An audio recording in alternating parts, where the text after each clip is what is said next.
መንገድ የሰው አለ፣ መንገድ እግዚአብሔር አለ። ልክ ነው አይደለም እንዴ? እና የእግዚአብሔርን መንገድ እንደ ጂፒኤስ አይምሯችሁ ላይ እንዳትስሉ ለማለት ነው። አሁን አንዳንዱ በአጭር መንገድ፣ በሃይዌይ መንገድ፣ በከተማ መንገድ ብሎ ይሞላና በመረጠው መንገድ ይሄዳል።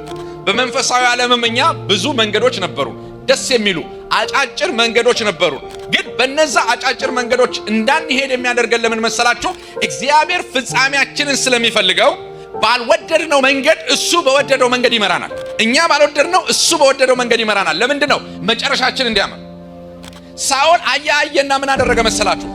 ስጦታ ወይንም ክብር ወይንም አገልግሎት ወይንም ንግስና ወይንም ባለጠግነት ወይንም ዕውቀት ሲመጣ ሰጪውና የተሰጠው ነገር አለ። እግዚአብሔር አምጥቶ ማለት ነው የሆነ ነገር ይሰጣቸዋል። ሰጪ ስለሆነ በረከት ይሰጣቸዋል፣ አገልግሎት ይሰጣቸዋል፣ ስም ይሰጣቸዋል፣ ዝና ይሰጣቸዋል፣ ከፈለጋችሁም ስልጣን ይሰጣቸዋል። ከሰጠ በኋላ ሰጪው ከሰጠ በኋላ ቆሞ ያየዋል። ሰጥቻለሁና እንደፈለከው ይዘጥር ግበል አይልም። ልክ ነኝ አይደል እንዴ? አይደለም እንዴ? ሳኦል የተታለለው ነገር ምን መሰላችሁ? ከዕቃ መካከል አውጥቶ አህያ ፍለጋ ሲሄድ አውጥቶ ስልጣንን እግዚአብሔር የእስራኤል የመጀመሪያ ንጉሥ አድርጌሃለሁ አለው። ከሰጠው በኋላ የተወሰኑ ዓመታትን እግዚአብሔርን የሚያስደስተውን ነገር አደረገ። ከዛስ የሰጠውን ስልጣን አቢውስ ያደርጎታል ወይንስ ተጠቅሞበታል ብሎ እግዚአብሔር ራሱ ይከታተለው ነበር። ከሰጠን ነገር ይልቅ ሰጪው እግዚአብሔር ይበልጣል።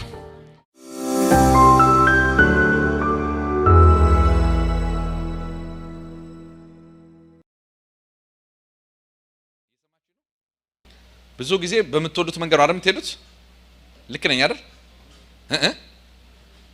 ድሮ ማለት ነው። አሁን እንኳን ትንሽ ይሻላል። አዲስ አበባ የዛሬ 20 ዓመት የዛሬ 25 ዓመት ብዙ መንገድ አልነበረም አይደለም? ጂፒኤስም አያስፈልገንም ነበር። በዚህ ትሄዳለህ፣ በዚህ ትሄዳለህ። 1-6 መንገድ አለ፣ በቃ አለቀ። አዲስ አበባ ላይ አሁን ምኑ ይጠፋ ነበረ? በፊት አይጠፋም አይደለ?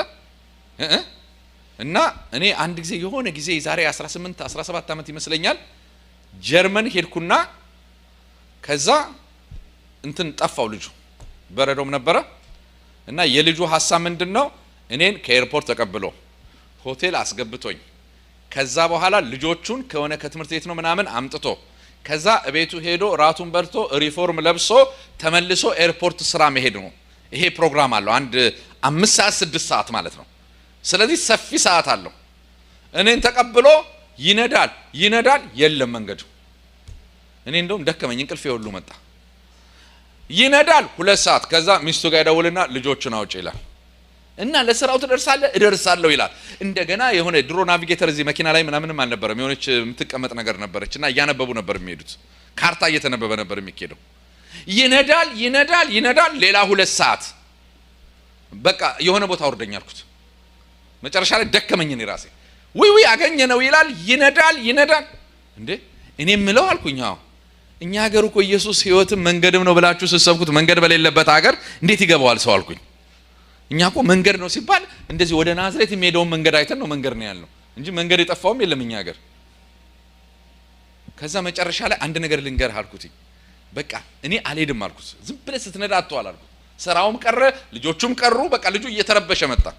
በኋላ አንድ ሞተረኛ መጣና ጠየቅ ነው ለምን ነው ምንድነው የጠፋችኋል? እንደዚህ እኔን ተከተሉኝ አለ ሰውየው። ሞተረኛው ይሄዳል፣ በሆነ ቁልቁለት ይወርዳል፣ በሆነ በኩል ይታጠፋል፣ በሆነ በኩል ይሄ ሰውዬ ይላል የጠፋ አንተን ዝም ብለህ ሰውየውን ተከተሉ አልኩት። እንዲህ አሽከርክሮን አንድ 30 ደቂቃ ይሄው ብሎ አሳየን። እኛ እኮ እዛው ሰፈር ነው የምንዞረው። እና መንገድ በሌለበት ሀገር መንገድ አለ ብንል አይሆንም። እና ኢየሱስ መንገድ ነው የሚለውን ለማወቅ መንገድ ያስፈልጋል መጀመሪያ።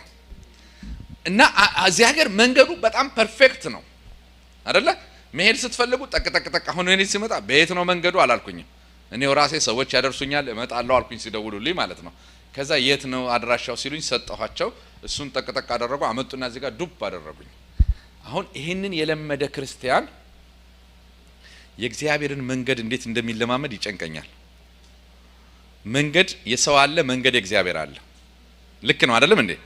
እና የእግዚአብሔርን መንገድ እንደ ጂፒኤስ አይምሯችሁ ላይ እንዳትስሉ ለማለት ነው። አሁን አንዳንዱ በአጭር መንገድ፣ በሃይዌይ መንገድ፣ በከተማ መንገድ ብሎ ይሞላና በመረጠው መንገድ ይሄዳል።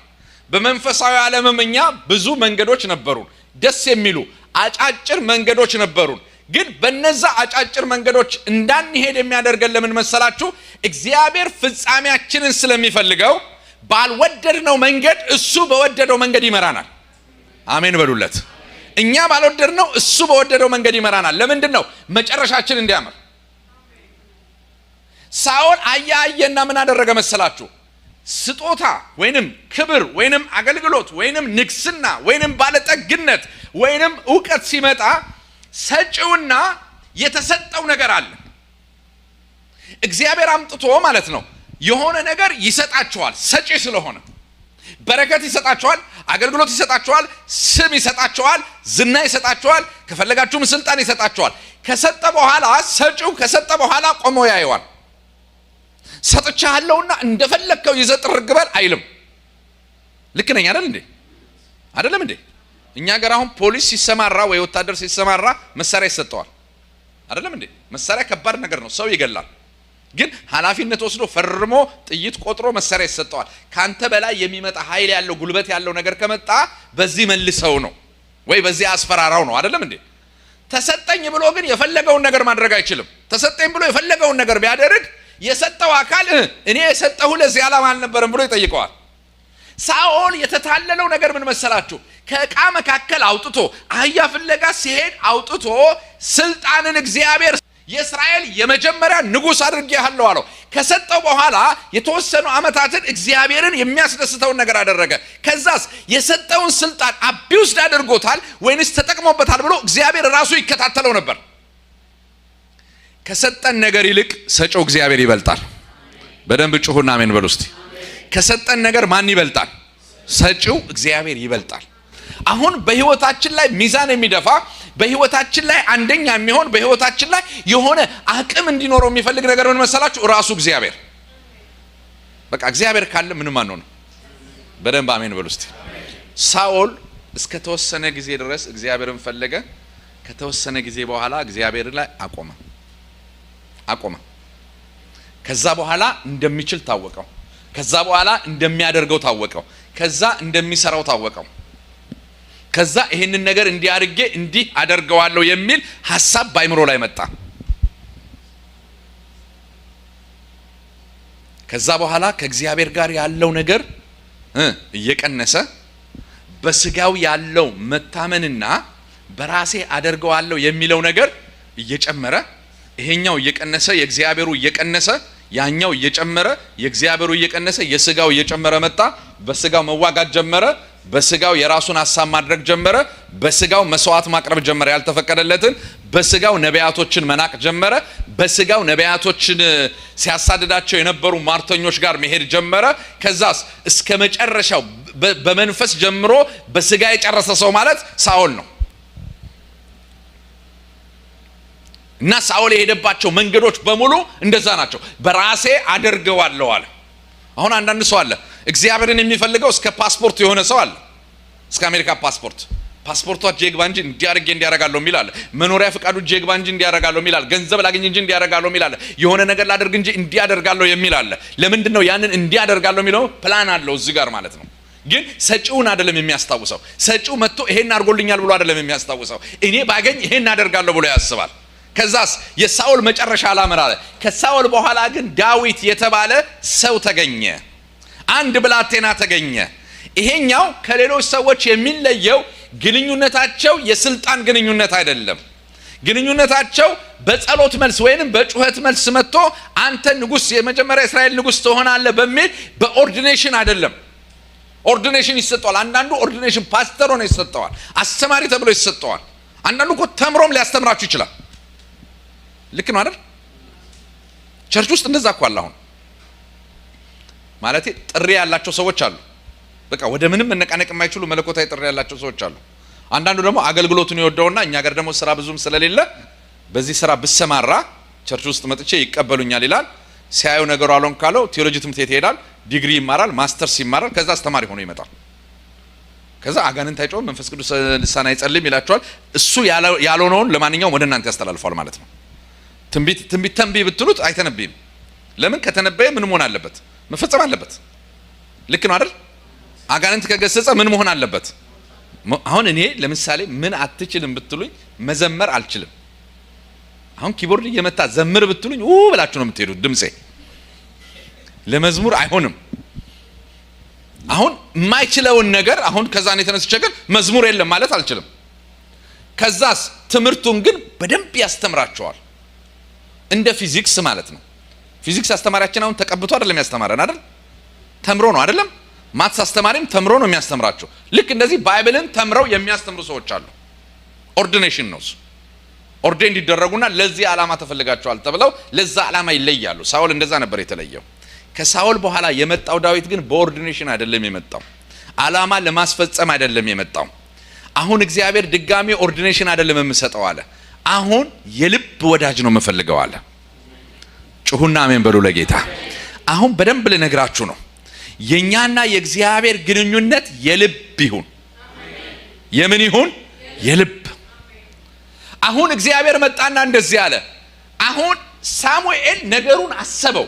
የሄዱበትን መንገድ ሳሙኤል ሻል ስለሚል ከእግዚአብሔር ጋር የጠበቀ ግንኙነት ስላለው ነገሩን አሰበውና መምከር። ድሮ አሁን ሳሙኤል ተነስቶ ሳኦልን ሲቀባው ምን ይዤ ሄዳለሁ? ሳኦል የእግዚአብሔር ሰው ጋር ምን ይዤ ሄዳለሁ ብሎ ሊቀባው ሲፈልግ የእግዚአብሔር ሰው ያለቃ መካከል የሚደበቅ ይሄን ይዤ መጣው ብሎ አህያ ፍለጋ ነው የመጣው ብሎ በትህትና የሚናገር ሳሙኤል ሲያናገረው ሳኦል እየፈራ እየተንቀጠቀጠ ነበር የሚሰማው። አሁን ንጉሱን እየጠራ ልክ አይደለም ሳኦል፣ ልክ አይደለም፣ በራሱ እጅ እኮ ነው የተቀባው እኮ ልክ አይደለም ብለው ሳኦል መስማት አቆመ። እኔንም መስማት አቆመ፣ ህዝቡንም መስማት አቆመ፣ እግዚአብሔርን መስማት አቆመ። የዚህ ነገር መፍትሄው የመጨረሻው መፍትሄ ጾም ጸሎት ይዞ መጸለይ ነው አለ። ጾም ጸሎት ይዞ ብሎ ሲጸልይ ይሄ ጸሎት የሚመለስ አይደለም። እግዚአብሔር ጸሎቱ ላይ መጣ። ሳሙኤል ይሄን ነገር በጾም ጸሎት አትቀይረውም፣ ተወው፣ አትቀይረውም። አሁን ለናኩት ለሳኦል አታልቅስ እንዴ ህዝቡ ሁሉ እየሳተ ንጉሱም እየሳተ አይደለም፣ ሌላ ፕላን አለኝ አለው እግዚአብሔር። ጩሁና አሜን ለጌታ። አንተ ስትጨነቅ፣ አንተ ችግሩ ሲገባ፣ አገር በሙሉ የጠራውት ህዝብ ችግሩ ሲገባ እግዚአብሔር ሌላ ፕላን አለኝ አለው። ምንድነው ፕላን አለው? እንደ ልቤ የሆነ ሰው አዘጋጅቻለሁ። ዛሬ እንደ ልባችን ከመሆን ያውጣንና እንደ ልቡ ያድርገን። ይሄ በደንብ አሜን ያሰኛል። እንደምን በሉት እስቲ፣ እንደምን? እንደ እግዚአብሔር ልብ። የክርስትና ቁልፉ እሱ ነው። እንደማን መሆን? አሁን በአዲስ ኪዳን እንደ እግዚአብሔር ልብ። ልባችን ከልቡ ጋር ሃሌሉያ። በጥቅም ያልተመሰረተ ግንኙነት፣ ታደርግልኛለህ አደርግልሃለሁ በማለት ያልተመሰረተ ግንኙነት። አታልቅስ፣ ጸሎትህን አቁም፣ እንባህን አቁም፣ አትድከም፣ ለውጥ አይመጣም አለው። ለምን? ሳኦል እንደ ልቡ ሆኖ ይቀጥላል አለው። እስራኤልስ አለው፣ ሁኔታውስ አለው፣ አይደለም ሳኦልን ንቄዋለሁ፣ አሁን አንድ ነገር ነው የሚሆነው አለ። የማንቀው እንደ ልቤ የሆነ ልቤና ልቡ አንድ የሆነ ሰው አዘጋጅቻለሁ አለ። ሰው አለ አለ እግዚአብሔር። ሃሌሉያ። ሰው አለ። ሰው በጠፋበት ሰዓት ሰው አለ። የት ነው ያለው አለው። እሰይ ጋር አለ አለው።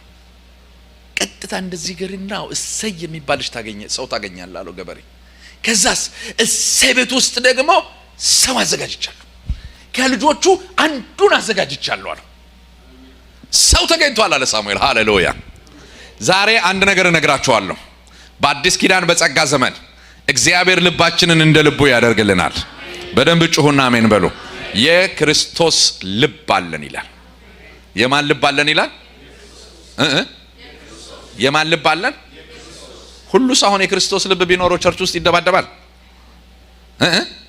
ሁሉ ሰው የክርስቶስ ልብ ቢኖረው ቸርች የጭቅጭቅ ሜዳ ትሆናለች? መከፋፈል ይኖራል? ችግረኛ ይኖራል? ድሃ ይኖራል? አይደለም እንዴ? የማን ልብ ቢኖረው? የክርስቶስ ልብ ያለው ሰው ሁሉ ጊዜ የሚያወራው፣ የሚናገረው፣ የሚሰራው፣ የሚፈርደው፣ የሚያደርገው ሁሉ እንደማን ልብ ነው? እኛ እኮ የምንሳሳተው እንደ ልባችን ስንሆን ነው። አይደለም እንዴ? ደስ የማይለኝ አባባል አለ እዚህ ሀገር። ምን ይላሉ? አይ ልጆችን እስከ 18 ዓመት ነው እኛ ኃላፊነት ያለብን እንዴ። ከ18 እስከ 18 ዓመት በኋላማ የዚህ ሀገር እንትን እንደ ልባቸው ነው የሚሆኑት ይላሉ። እና ብዙ ባይዋጥልኝም ማለት ነው። እና ከ18 ስትሏቸው ልጆቹ ደግሞ ከልጅነትም እችን ይሰማሉ። የሉም አይደል? አሁን እዚህ ከልጅነት ጀምሮ እቺ ወሬያችሁ በስልክም በሆነ ስታወሩ 18 አቆ ይሙላኝ ይላሉ። እነሱም እኮ ይቆጥራሉ 18 ይላሉ። ለምን ሲነገር ይሰማሉ አይደለም እንጂ 18 አባር የሚል መጽሐፍ ቅዱስ አለ እንዴ? ይሄ ነገር የለም አይደል? የለም አይደል? አለ እኔ አላነበብኩም። በእንግሊዘኛው አለ እንዴ? ለማንኛውም በ18 ሳይሆን ድራችሁ ኩላችሁ ለማስወጣት ያበቃችሁ ለማለት ፈልጌ ነው። እስቲ መዝሙር ምዕራፍ 40 እናውጣና እግዚአብሔርን ቃል እናንብ። መዝሙር 40 በቅንፍ ወይንም 39 ቆይቼ እግዚአብሔርን ደጅ ጠናውት የሚል እቺን ኮዛ ጋር ታረግልኛል። ላስቸግር ትንሽ ሙቀት አለ። በሉት እስቲ ቆይቼ አንብቡት። እግዚአብሔርን አገኛችሁት አይደለ? በብሉይ ኪዳን 449 ገጽ ላይ በድሮ ትርጉም ሞባይሉ እንኳን ገጽ የለውም መሰለኝ አለው እንዴ? ሞባይሉ የለውም። ባይብል ያዛችሁ ብዬ ነው። ምን ይላል? እስቲ አንብቡት። በሉት እሺ ድገሙት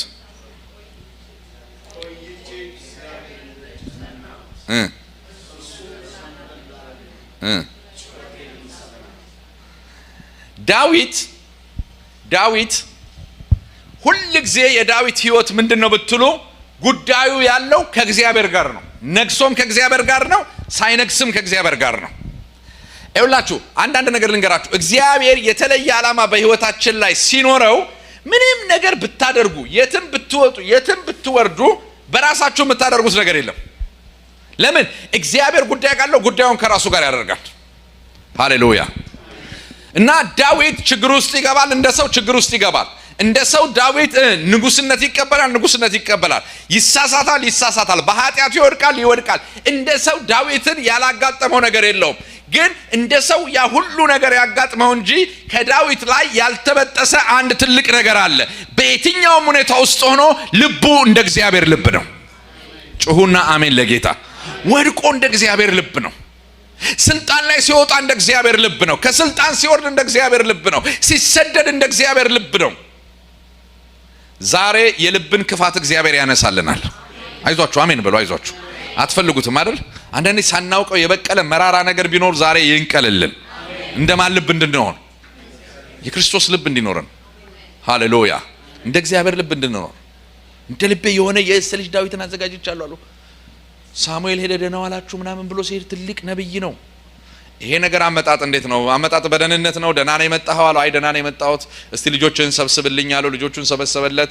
ሳሙኤል ሰው ነው፣ ታቦት አይደለም። እንደኛ ይበላል፣ ይጠጣል፣ ይሳሳታል፣ ሰው ነው። ከዛ ኤልያብ የሚባል አንድ በጣም የሚያምር ረጅም ሲያዩት ንጉስ የሚመስል አንድ ሰው ልጅ መጣ። ሲመጣ ይሄ ነው አለ። በቃ በልቡ ይሄ ነው አለ። እግዚአብሔር የሚቀባው ይሄ ነው ሲል ይሄ አይደለም አለው። አሁን ምርጫ አይደለም የያዝ ነው። አሁን የምርጫ ቅስቀሳ አይደለም የያዝ ነው። አሁን የቁንጅና ውድድር አይደለም የያዝ ነው። የትከሻን እና የፊትን ሁኔታም ልናይ ቁንጅና አይደለም የመጣ ነው አለው። እግዚአብሔር አይደለም አለው። አንተ ላይ ሁሉን የምታየው ከላይ ነው አለው። እኔ ግን ልብ ነው ያለው። ይሄኛው እንደ ልቤ አይደለም አለው። ኦሮሮሮ ተሳስቼ ነበር ብሎ አንዱን ሲያሳልፍ ሁለቱን እኔ በሆን የመጨረሻውን አላሳልፈውም። ለምን? የመጨረሻ ነው አይደል እንዴ? ልጆችን ሁሉ ሰብስብ ተብሎ የመጨረሻ ነው። የመጨረሻው ይሄ ነው ሲል እሱም አይደለም። አንዳንድ ድምጽ ስትሰሙ በቃ ሻርፕ ሆናችሁ ስትሰሙ ደስ ይላል። ጌታ የተባረከ ይሁን። እኛ አንድ ልጅ አለ አሁን ፌስቡክ ላይ ያለው አገልጋይ ሆኖ ማለት ነው። እና አንድ ጊዜ እያገለገልኩ ይሆን እንደዛ ምናምን ተቀምጠዋል። እና አገልጋዮችን ሂዱና እጅ ጫኑ ስል አንድ ወንድ ልጅ አለ አጋንንት የያዘው ሂዱና እጅ ጫኑ ስል ይሄዱ ይደርሱና ይመለሳሉ። አይ ይሉኛል እዛ በመልክት ትንሽ ቆይ ጸልይና እዛ ጋር ነው ሂዱና እጃችሁን ጻሉ ስል አንዳንዶቹ እኔ እጅንጭና ይደርሱና ይመለሳሉ። 3 ሰው ተመለሰ። እንዴ እነዚህ ሰዎች እጅ መጫን ምን አቃታቸው ብዬ ሮጬ ሲሄድ ለካ ልጁ ወንድ ነው፣ መንፈስ ቅዱስም ወንድ ነው የሚለው ማለት ነው። ሙሉ ቀሚስ አድርጎ ጥፍሩን የእግሩንና የእጁን ጥፍር ቀለም ተቀብቶ ድሪያ እንደዚህ አድርጎ ልክ ሲደርሱ ሁሉንም የሸወዳቸው ምኑ መሰላችሁ? ጥፍር ቀለሙ ሸወዳቸው። ሴት ነች እያሉ ይመለሳሉ። ይደርሱና ልክ እኔም ስደርስ እንዴ ሳየው ሴት መሰለችኝ። ውስጤ ግን ወንድ ነው ያለኝ ማለት ነው። ከዛ ቆይ እንዴ ለምን እጄን አልጭንም አልኩና ልክ እጄን ስገሰጽ ዋይ ወደቀ። ስናየው ጺም ያለው ወንድ ነው እንዴ ግራ ገባን እዛው። ከዛ ተደናገጡ፣ ይዘውት ገቡ። ጉባኤው ወንድ መሆኑን ሲያቅ ማመን አቃተው። ከዛ ጸለዩለት። የአንድ ጠንቋይ ምናምን እዛ እንትን የሚያደርግ ነበርና ለማንኛውም ነፃ ወጣውን አገልጋይ ሆኗል። እና አንዳንድ ጊዜ ሻርፕ መንፈስ ቅዱስ የሚነግራችሁን ነገር ማድረግ በህይወታችሁ ላይ አሸናፊ እንድትሆኑ ያደርጋችኋል። እግዚአብሔርም ታስደስቱታላችሁ ማለት ነው። እኔ በሆን የመጨረሻው ልጅ አላልፈውም ነበር ይመስለኛል። በቃ ይሄ ነው ሲል እሱም አይደለም አሉ። ሌላ ልጅ አለ። አዎ አለ። የሚጠብቅ ልጅ አለ። በሰው አይን ያልገባ አንድ ልጅ አለ። በቤተሰብ እንኳን ይሆናል የማይባል ይሆነ አንድ ልጅ አለ። በቃ እሱ እስኪመጣ አንቀመጥም ቶሎ በልጥራዋል። ሲመጣ ነው እግዚአብሔር እንደ ልቤ የሆነ። ሃሌሉያ። ዛሬ እንደ እግዚአብሔር ልብ እንሆናለን። ጩሁና አሜን ለጌታ። ዳዊት የጌታን ነገር የሚሰማ ዳዊት በውድቀቱ ውስጥ ሁሉ የጌታን ነገር የሚከተል ሰው ነበረ። እና ዳዊት ከተለማመዳቸው ነገሮች አንዱ ምን መሰላችሁ? ነገሩ የሚፈታው በእግዚአብሔር እንደሆነ ያውቃል። ይኸውላችሁ የኛ ነገር የሚፈታው በሰው አይደለም፣ በአገርም አይፈታም፣ በእግዚአብሔር ይፈታል። ዛሬ ነገራችንን ከእግዚአብሔር ጋር አጣምረ ነው እንሄዳለን። ቆይቼ እግዚአብሔርን ምን አደረኩት ይላል። በሉት እስቲ ምን አደረኩት ይላል። ሰውን ሳይሆን ማንን ነው ደጅ ጠናሁት?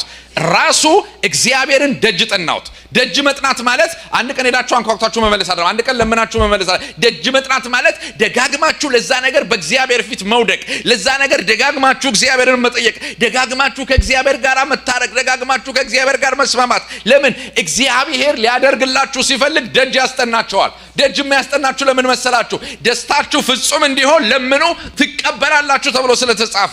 እንደ ሰው ዝንጉ የለም በምድር ላይ። በጣም የሚገርማችሁ ነገር አንዳንዱ ሰው እድለኛ ስለሆንኩ ነው ይላል።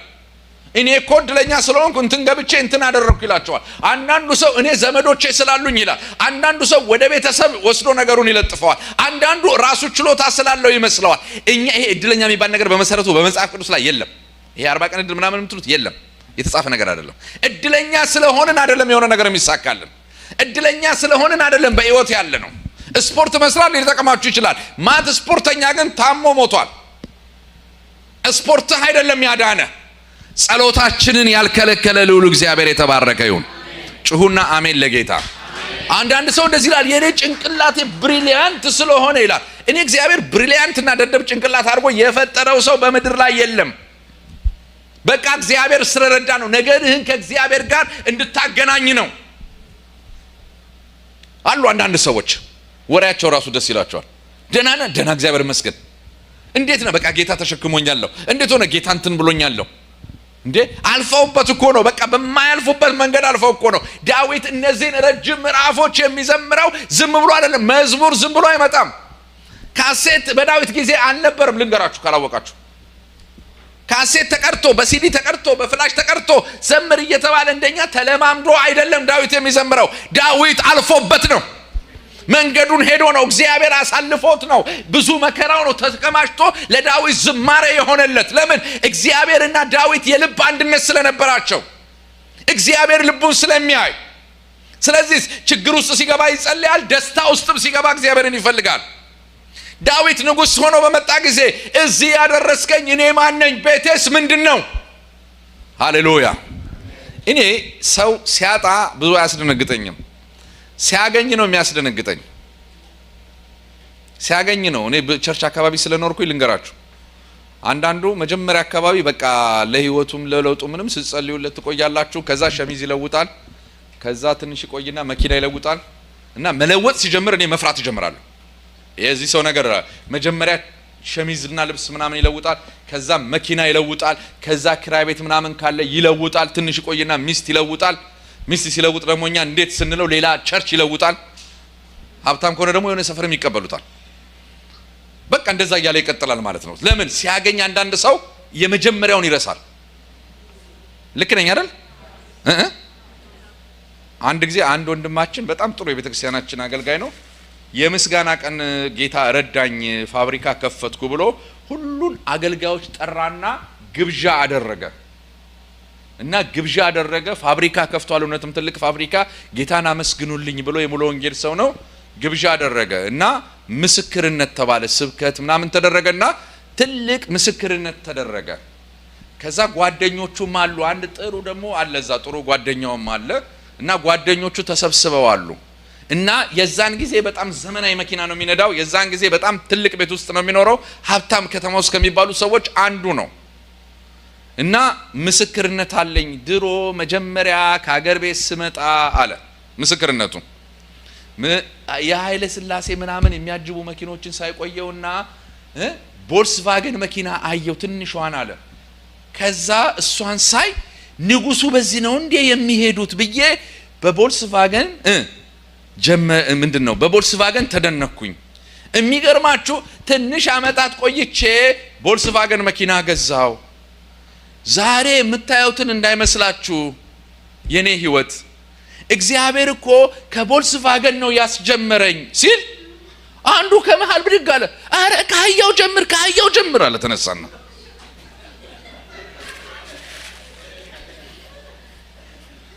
እሱ ከቮልሱ ጀመረ። ገጠር የሚያውቀው ጓደኛው ደግሞ መጣና አረ ከቮልስ መንዳት አይደለም የጀመርከው፣ አህያ ከመንዳት ነው የጀመርከው፣ ከአህያው ጀምር አለው። እና አንዳንዶቻችን እኮ ከአህያው አንጀምርም እኮ ከመሃል ነው ምስክርነቱ ራሱ። እንዴ አንዳንዱ እኮ ከመሃል ነው የሚጀምረው እኮ የሆነ ነገር እንዴ ተደርጎለት እኮ አበሻ ተደረገልኝ ለማለት እኮ የሚከብደው ህዝብ ነው። ዳዊት በረሃ እየተሰደደ የእግዚአብሔር ልብ ነበረው። ሳኦልን ሊገለው የሚችል 2-3 አጋጣሚ አግኝቶ ለቆታል። በመግደል መንገስ የለም። እስቲ አሜን በሉ እስቲ።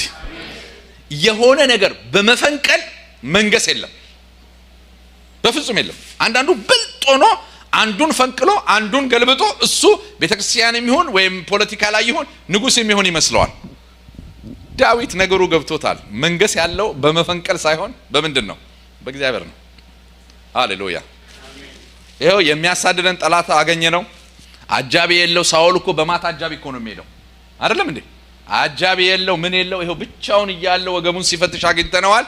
አንድ የጦር ከወረወርን እሱ ይሞታል፣ አጃቢዎቹ ይበተናሉ፣ እኛም መሰደድ እናቆማለን፣ አንተም ንጉስነትን ትረከባለህ። እንዲህ አይነት አማራጭ የለውም። እግዚአብሔር ጠላትን አሳልፎ ይሰጣል ተብሎ አንዴ ትንቢት የተነገረው ትዝ ይልሃል አሉት። አዎ ይሄ ቀን ነው አሉ። ይሄ ቀን አይደለም፣ እኔ ትንቢት ሰምቼ ጥቅስ ጠቅሼ ሰው አልገልም አለ። ለምን? ልቡ እንደ እግዚአብሔር ስለሆነ አላደርገውም። ጥቅስ ጠቅሼ ሰው አልገልም አለ። እግዚአብሔር እኔ ንጉስ ትሆናለህ ካለኝ ይኸውላችሁ እግዚአብሔር ያላችሁ ነገር በህይወታችሁ ይፈጸማል። እግዚአብሔር ካለኝ መፈንቀል አያስፈልገኝም፣ ማደም አያስፈልገኝም። የኔ እጅ እግዚአብሔር አይፈልገውም። ይኸውላችሁ በእግዚአብሔር ስራ ላይ የሰው እጅ ከገባ እጅ ነው የሚለው ቶሎ። አንዳንድ ምግብ አለ አይደል? በእጅ አትንኩት ይባላል። ልክ ነኝ አይደል? በላስቲክ ስትነኩት ይሻላል አይደለም እንዴ? በእጅ ነካክታችሁት ካስቀመጣችሁት እጅ ይላል ይባላል። ልክ እንደዛ ነው። በቃ የእናንተን ነገር እጅ አይግባበት። እግዚአብሔር አስጀምሮሻል አይደል? እግዚአብሔር ያስጨርስሻል። እግዚአብሔር ይኸው አስጀምሮሃል አይደል? እግዚአብሔር ያስጨርሳል። የኔ እጅ አይገባበትም። አንለካውም አለ። አሳለፈው። ሁለተኛ ቀን አገኘው፣ አሳለፈው። ዳዊት ግን በዛ ሁሉ መከራ ያለ እንደዚህ ነው የሚያስበው። አንድ ቀን እግዚአብሔር ንጉስ ቢያደርገኝ፣ አንድ ቀን እግዚአብሔር እድል ቢሰጠኝ ያንን የተሰዶ የሄደውን ታቦቱን ወደ ኢየሩሳሌም እመልሳለሁ። ሳኦል በነገሰበት 40 ዓመት በሙሉ የእግዚአብሔር ታቦት ኢየሩሳሌም አልነበረም። መቀመጫው ኢየሩሳሌም ነበር መሆን የነበረበት። መቅደሱ ኢየሩሳሌም ነው መሆን ያለበት። ድንኳኑ ኢየሩሳሌም ነው መሆን ያለበት። ሙሴ ካመጣው በኋላ ኢያሱ ከተረከበው በኋላ ዮርዳኖስን ከከፈለ በኋላ የእግዚአብሔር መገለጫ የነበረው የብሉይ ኪዳኑ ታቦት የነበረው ኢየሩሳሌም ላይ ነው። በኃጢአት ምክንያት ሳሙኤል በተወለደ ጊዜ በኃጢአት ምክንያት ተማርኮ ሄዷል። ታቦቱ የለም፣ በኢየሩሳሌም የለም። ክብር ከእስራኤል ለቀቀ ተብሎ ከአቦር ተብሎ ወጥቷል። አይደለም እንዴ? ክብር ከማን ለቀቀ? ከእስራኤል ለቀቀ። ኢካቦድ ተብሎ ወጥቷል ታቦቱ። እዛ ፍልስጤምን መቀመጥ ስላቃተው እነዛን ታምራቶች አድርጎ ተመልሶ መጥቶ አንድ ገበሬ ቤት ውስጥ በእንግድነት 40 ዓመት ተቀምጧል። ሰውዬ እግዚአብሔርን ታቦት ይዞ ልጆቹን አገልግሉ ብሎ ቀድሶ በሰላም እየተባረከ ይኖራል። ዳዊት ሁል ጊዜ ያትዝ ይለዋል፣ እድል ካገኘው እመልሰዋለሁ ይላል። ለምን? ነገሩ ያለው ከእግዚአብሔር ጋር ስለሆነ። እሱ ገና ስልጣን እንደወጣ ሰበሰባቸውና አንድ ትልቅ አጀንዳ አላላቸው። ምንድነው አለ? መልካም መስሎ የታያችሁ ከሆነ ከእስራኤል የሄደውን ታቦት እንመልሰው አላቸው። ሁሉም ተሰብስበው እንመልሰዋል። የብዙ ጊዜ የህልም የውስጥ ምኞት አለው አንዳንድ ሰው ጌታን ለማገልገል ለጌታ የሆነ ነገር ለማድረግ በቃ ምኞቱ እሱ ነው። አሁን ንጉስ መሆኑ አይደለም ምኞቱ፣ ይሄ ተራ ነገር ነው። ጉዳዩ ያለው ታቦቱ ላይ ነው። ጉዳዩ ያለው የእግዚአብሔር ነገር ላይ ነው። እናንተ ሰዎች መብላት፣ መጠጣት፣ አሜሪካን ሀገር ትልልቅ መኪና መንዳት፣ የሆነ ቤታችሁ ምናምን ዛሬ አሜን በሉ ተራ ነገር ነው። 3 ሰው ነው አሜን ያለው። ተውት በቃ ይሄ ተራ ነገር ነው። አሕዛብም ይበላል።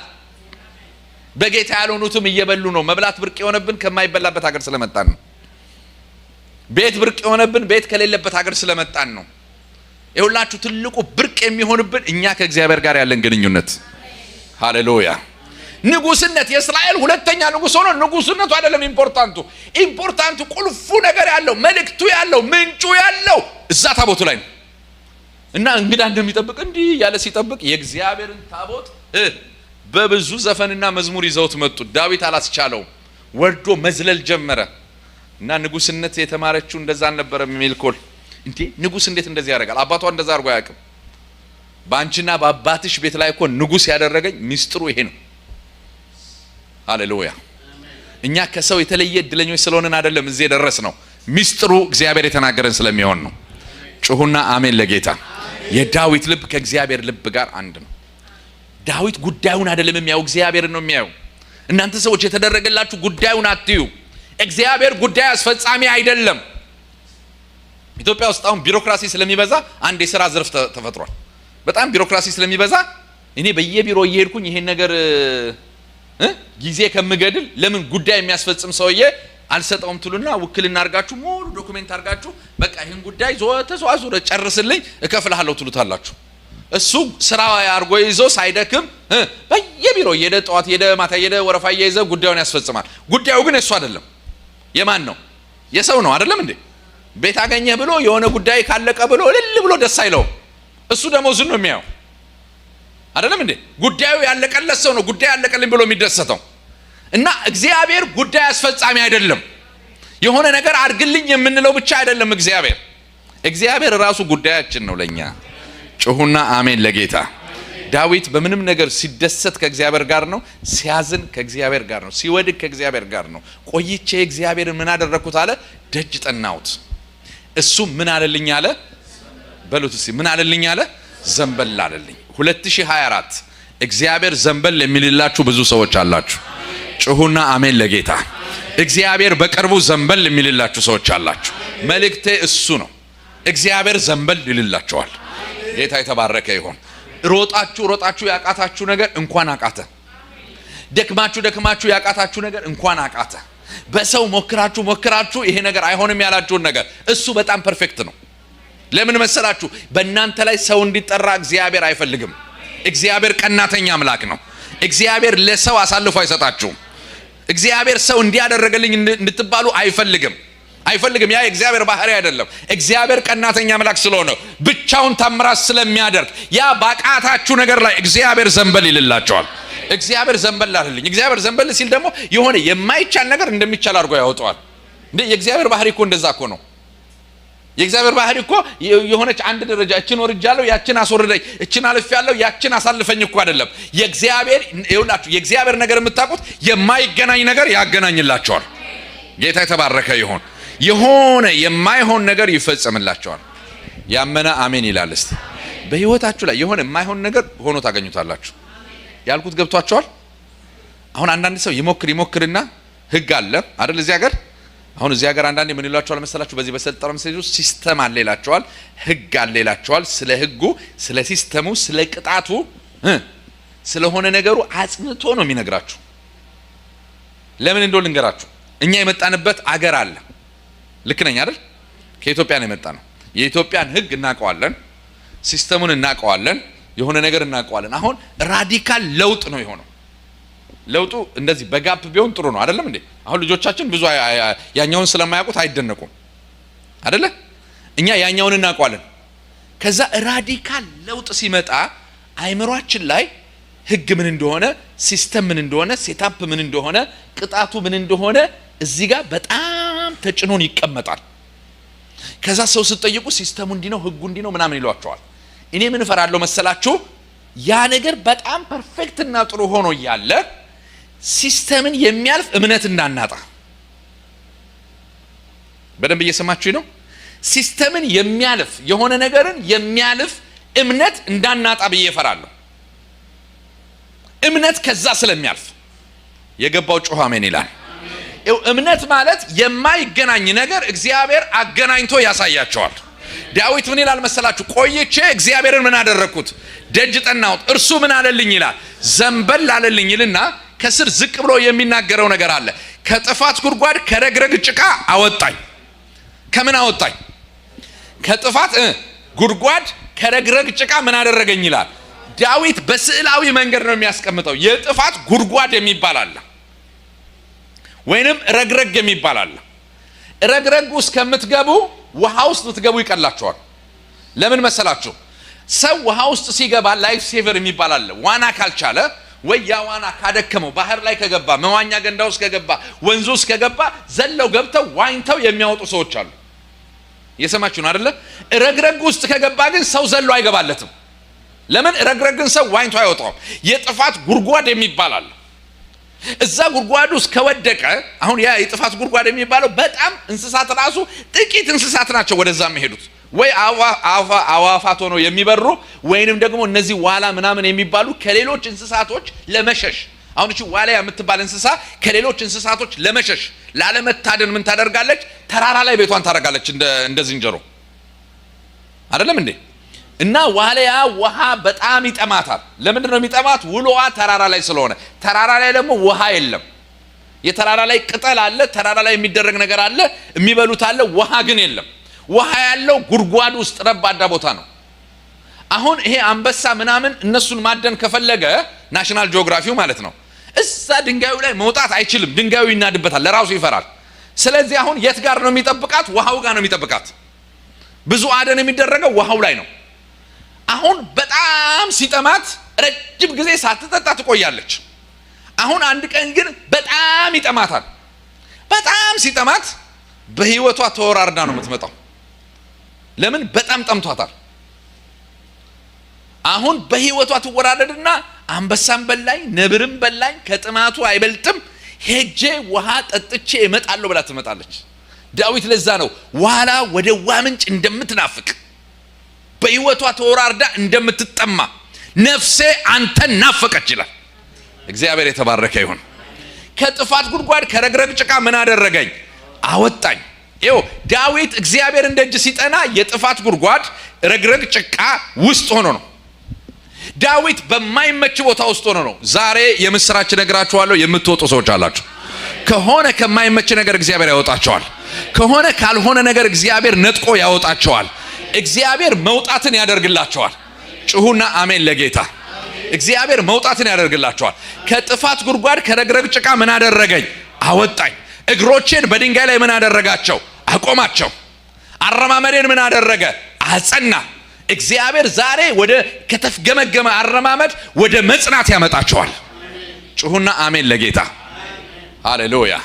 ይኸውላችሁ እግዚአብሔርን ደጅ ስትጠኑ የማይሆን ነገር ወደሚሆን ይመጣል። የማይቻል ነገር ወደሚቻል ይመጣል። ዛሬ ያላችሁበት ነገር ነገ አትደግሙትም። የእግዚአብሔር መንፈስ ይናገረኛል። የማትደግሙት ነገር ነው የሚሆንላችሁ። አሜን በሉ ጩሁና። አንዳንድ ሰው ዛሬ ያንኑ ያደርጋል፣ ነገ ያንኑ ያደርጋል። ዛሬ ያንኑ ያደርጋል፣ ነገ ማድረግ የማይፈልገውን ነገር ይደጋግመዋል። ግን እግዚአብሔር ሊያወጣችሁ ሲመጣ አትደግሙትም። ለምን? መውጣት ስለሚሆንላችሁ። እኔ እግዚአብሔርን ደጅ ስጠናው ምን ውስጥ ነበርኩ አለ? ረግረግ ጭቃ ውስጥ ነበርኩኝ፣ የጥፋት ጉድጓድ ውስጥ ነበርኩኝ። ግን እግዚአብሔር ራሱ መጣ። ከዛስ ከረግረግ ጭቃና ከጥፋት ጉድጓድ ምን አደረገኝ ይላል? አወጣኝ። ከጥፋት ጉድጓድና ከረግረግ ጭቃ አወጣኝ። ከዛስ አረማመዴን ምን አደረገ? አጸና። ሃሌሉያ። እግሮቼን በድንጋይ ላይ ያቆማቸው፣ አረማመዴንም አጸና። አዲስ ዝማሬ ለአምላካችን ምስጋና በአፌ ጨመረ። በቃ የሆነ ሊገናኝ የማይችል ነገር ይገናኛል። ዛሬ ያጉረመረማችሁ ያላችሁ ነገ አዲስ ዝማሬ ባንደበታችሁ ይጨምራል። ዛሬ የቆማችሁበት ቦታ የማይመቻችሁ ሰዎች እግዚአብሔር አረማመዳችሁን ያጸናል። ዛሬ የቆማችሁበት ቦታ ትክክል ያልሆነ ሰዎች እግዚአብሔር ነገ የቆማችሁበትን ቦታ ይለውጣል። አንዳንዱ ሰው የመኖር እንኳን ዋስትና አይኖረውም። ዳዊት ረግረግ ጭቃና ጥፋት ጉድጓድ ውስጥ ሆኖ ነገ ህይወት አለ የለም እያለ በሚልበት ሰዓት ማለት ነው። ግን ምን አደረኩ አለ? እኔ ወደ እግዚአብሔር ጮኩ፣ ጸለይኩ። ሃሌሉያ። ነገሬን ከማን ጋር አደረኩ? እግዚአብሔር ጋር አደረኩ። እና አንዳንድ እግዚአብሔር መንገድ እንደሆነ እንድታውቁ መንገዱን ያጠፋባቸዋል። አንዳንድ እግዚአብሔር የሚባርክ እንደሆነ እንድታውቁ ሊባርኳችሁ ያሰባቸውን ሰዎች ያጠፋቸውባቸዋል። አንዳንድ እግዚአብሔር እናንተን ሲወዳችሁ ዙሪያችሁን ባዶ ያደርገዋል። ለምን? ጉዳያችሁ ከእግዚአብሔር ጋር ብቻ እንዲሆን፣ ጓደኛችሁ እግዚአብሔር ብቻ እንዲሆን፣ ነገ የሆነ ነገር ሀፕን ሲያደርግ እግዚአብሔር እንድትሉ፣ አባቴ እንዳትይ፣ ወንድሜ፣ አጎቴ፣ አክስቴ፣ አገር እንዳትሉ፣ ለአንድ ኦፖርቹኒቲ እንዳትሉ። ሌላው አሜሪካ መጥቶ ይሳካለታል ለእኔ ጠመመብኝ ስትሉ፣ አይ ጠመባችሁ አይደለም። ነገ ጉዳያችሁን ወስዳችሁ መሬቱ ላይ እንዳታደርጉት፣ አገሩ ላይ እንዳታደርጉት፣ ወደ ሰማይ እንድታረጉት። የገባው ጮህ አሜን ይላል። ዘመድ ጋር እንዳታረጉት፣ ችሎታ ላይ እንዳታደርጉት፣ እውቀት ላይ እንዳታደርጉት፣ በራሳችሁ ማንነት ላይ እንዳትደገፉ። መደገፊያ የሰራዊት ጌታ እግዚአብሔር ስለሆነ ቤተክርስቲያን ላይ እንዳትደገፉ፣ አገልጋይ ላይ እንዳትደገፉ። አንዳንዶችን እንደውም ጫን ብሎ ይመጣና ባልና ሚስት ላይ እንዳትደገፉ፣ ልጆቻችሁ ላይ እንዳትደገፉ። እግዚአብሔር ነገሩን ብቻችሁን ያስቀራችሁ ሊመስላችሁ ይችላል። ያ ምን መሰላችሁ? እግዚአብሔር ስለጠላችሁ አይደለም፣ ልባችሁ ከእግዚአብሔር ጋር ስለተስማማ። ያለውበት ሁኔታ የጥፋት ጉድጓድና የረግረግ ጭቃ ሆኖ እያለ እግዚአብሔርን ደጅ ጠናሁት፣ እግዚአብሔር ደግሞ ዘንበል አለልኝ። ሃሌሉያ። ከጥፋት ጉድጓድና ከረግረግ ጭቃ ምን አደረገኝ ይላል? አወጣኝ። ትናንት ረግረግ ጭቃና ጥፋት ጉድጓድ ውስጥ ነው። አሁንሳ ከዛ ምን ሆነ? ወጣ። ከዛስ እግሮቼን በድንጋይ ላይ አቆማቸው። አረማመዴን ምን አደረገ ይላል? አጸና። አረማመዴን አጸና። ቀላል አይደለም። አንዳንድ ሰው ሐሳቡ ሲመታ፣ ጭንቅላቱ ሲመታ መራመዱ ሊጠፋል። ይሄ እንቅፋት የሚበዛበት ሰው እንደዛ ነው። ሐሳብ ውስጥ ሲሆን ሰው መውደቅ ይጀምራል። አይደለም እንዴ? ሐሳብ ውስጥ ሲሆን እግሩ ራሱ አስተካክሎ አይረግጥም። ደረጃ ራሱ ማየት ያቅተዋል። ለምን መሰላችሁ? እንትኑ ባላንስ እንኳን አያደርግም። ለምን?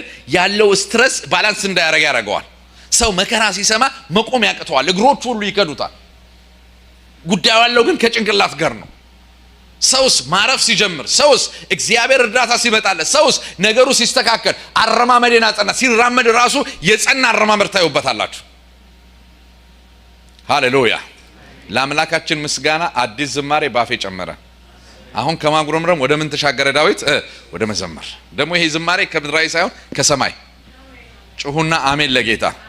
ሃሌሉያ። ስለዚህ እናንተ ሰዎች ወገኖቼ አንድ ነገር ልንገራችሁ። ልባችሁ እንደ እግዚአብሔር ልብ ይሁን። እግዚአብሔር ልብና ኩላሊትን ምን ያደርጋል ይላል? ይመረምራል። እግዚአብሔር የሚፈልገው ልባችንን ነው። እግዚአብሔር የሚፈልገው ውስጣችንን ነው። እግዚአብሔር የሚፈልገው ማንነታችንን ነው። የሰጠነውን አይደለም እግዚአብሔር የሚፈልገው። አገልግሎታችንን አይደለም የሚፈልገው እግዚአብሔር። የሰጠንም ነገር ላይ እንድንታመን አይደለም የሚፈልገው። ብዙ ሰው ከተቀበል ለመቀበል የሚመጣ ትውልድ እኮ አለ። የሆነ ነገር እንደ ቁብና እንደ ድር ላፍ አድርጎ ብሩን የሚሄድ በቃ ሊሄድ ሊያኮበኩብ ያለ እኮ አለ። እግዚአብሔር እሱን አይደለም የሚፈልገው። እግዚአብሔር እኛን ነው የሚፈልገው። በቃ የእግዚአብሔር ግንኙነት ከኛ ጋር ነው። ልባችንን ነው የሚፈልገው። ዛሬ በተለያየ ችግር ውስጥ ያላችሁ ሰዎች አሜን በሉ፣ ትወጣላችሁ። እግዚአብሔር ያወጣቸዋል። ለምን? ይሄ የእግዚአብሔር ባህሪ አንዱ እሱ ነው። እግዚአብሔር አንዱ ባህሪ ማውጣት ነው። ሰዎች በማይችሉበት ሁኔታ ውስጥ ሲወድቁ እግዚአብሔር መርዳት ነው። ይሄ የእግዚአብሔር ስራው ነው። እግዚአብሔር ሌላ ኢንቨስትመንት የለውም። እግዚአብሔር ፎቅ የለውም። እግዚአብሔር እርሻ የለውም። እግዚአብሔር ፋብሪካ ወይንም አየር መንገድ የለውም። እግዚአብሔር ርስቱ ህዝቡ ነው። ደሙን ያፈሰሰለት ህዝቡ ነው። በምድር ላይ እግዚአብሔር ምን አለ ብትሉት ወርቅና ብር አይደለም ያለው። እግዚአብሔር በምድር ላይ ያለነው እኛ ነን። የእግዚአብሔር እርሻዎች እኛ ነን።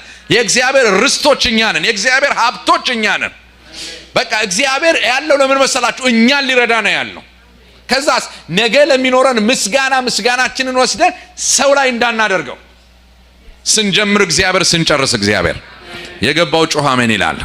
መጀመሪያ እግዚአብሔር፣ መጨረሻ እግዚአብሔር። የረዳን እግዚአብሔር፣ ያበላን ያጠጣን እግዚአብሔር። ልክ ነው አይደለም እንዴ? የረዳን እሱ ነው።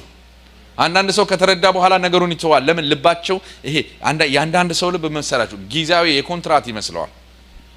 አንዳንድ ሰው በኮንትራት እንደው ልቡን የሚሰጣል። ከዛ እስከሆነ ጊዜ በኋላ ልቡን አንስቶ የሚወስድ። ዳዊት ግን ጀምሮ እስኪጨርስ ድረስ የእግዚአብሔር ልብ ያለው። ሃሌሉያ፣ ሃሌሉያ፣ ሃሌሉያ። ዛሬ ልባችን ይለውጥልን። ዛሬ ልባችን ይለውጥልን። ለምን? እግዚአብሔር ካለንበት ስለሚያወጣን፣ ካለንበት ምን ስለሚያደርገን። ሃሌሉያ። ዳዊት ሲወድቅ እግዚአብሔርን ይጠራል። ሲያገኝ እግዚአብሔርን ይጠራል። አንዳንድ ሰው ሲያገኝ እግዚአብሔርን አይጠራም፣ ሲወድቅ ደግሞ አብዛኛው እግዚአብሔርን ይጠራል። አንዳንዱ ደግሞ ሲወድቅ እግዚአብሔርን አይጠራም፣ ሲያገኝ ደግሞ እንደዛ ይሆናል። ዳዊት ግን በማግኘት ውስጥ እግዚአብሔርን ይጠራል፣ በማጣት ውስጥም ማንን ይጠራል? እግዚአብሔርን ይጠራል። እንደ እግዚአብሔር ልብ ስንሆን እግዚአብሔር ራሱ መጥቶ ይሄ አንድ ቁጥር ብትሳሳቱ እኮ ስልክ ብትደውሉ አንድ ቁጥር ብትሳሳቱ እኮ ትክክለኛ ቦታ ላይ አትመጡም እኮ አይደለም እንዴ? ለአንድ ቁጥር ስህተት ከሌ ጋር ደውላለሁ ብላችሁ ከሌ ጋር ልደውሉ ትችላላችሁ፣ ወይ የተዘጋ ስልክ ጋር ወይ ሌላ ዜጋ ጋር ልደውሉ ትችላላችሁ። ለአንድ ቁጥር ስህተት ማለት ነው እኮ። በምድር ላይ ያለ ኮኔክሽን እንኳን እንደዚህ ነው አይደለም እንዴ? የአንድ ሰው ሶሻል ቁጥር፣ የአንድ ሰው ሞባይል ቁጥር፣ የአንድ ሰው ታርጋ ቁጥር፣ የአንድ ሰው ቤት ቁጥር፣ የአንድ ሰው ምናምን ቁጥር ተብሎ ተለይቶ ተሰጥቶታል። ያችን ቁጥር አንድ ብትስቶ አታገኟትም። እግዚአብሔር ከኛ ጋራ በደንብ አድርጎ ኮኔክት ማድረግ የሚፈልገው ከአፋችን አይደለም። እግዚአብሔር የአፍ አምላክ አይደለም። እግዚአብሔር የልብ አምላክ ነው። ሃሌሉያ! እግዚአብሔር እንደ ልቡ እንድንሆን ይርዳን። እንጸልያለን።